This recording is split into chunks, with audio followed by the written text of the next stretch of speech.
जय सिया राम। कैसे हैं आप सब। चलिए आज की वीडियो में हम सुनते हैं रवि प्रदोष व्रत कथा।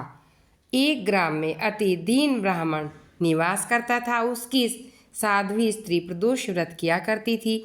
उसे एक पुत्र था। एक समय की बात है, वह पुत्र गंगा स्नान करने के लिए गया।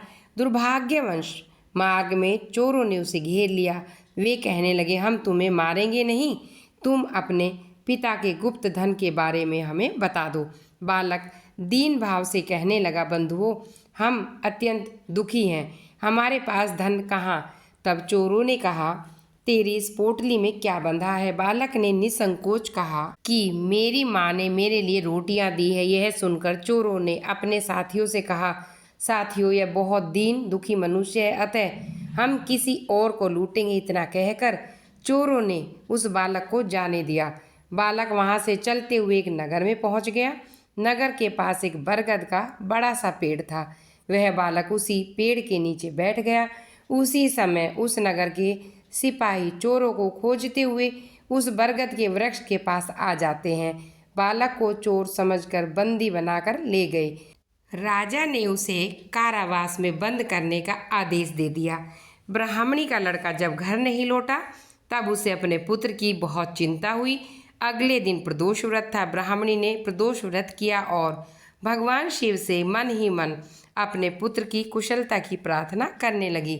भगवान शंकर ने उस ब्राह्मणी की प्रार्थना स्वीकार कर ली। उसी रात भगवान शंकर ने उस राजा को स्वप्न में कहा कि वह बालक चोर नहीं है, उसे प्रातःकाल छोड़ दे, अन्यथा तुम्हारा सारा राज्य वैभव नष्ट हो जाएगा।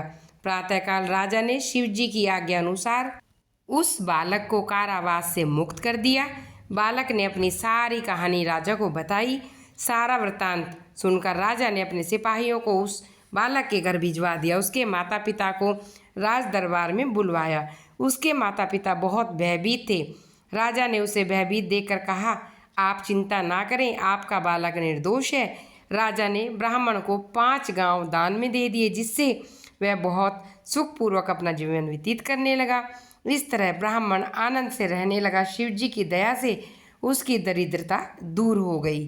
अतः जो भी मनुष्य रवि प्रदोष व्रत को करता है वह सुखपूर्वक और निरोगी होकर अपना पूर्ण जीवन व्यतीत करता है। भोलेनाथ की जय। माता पार्वती की जय।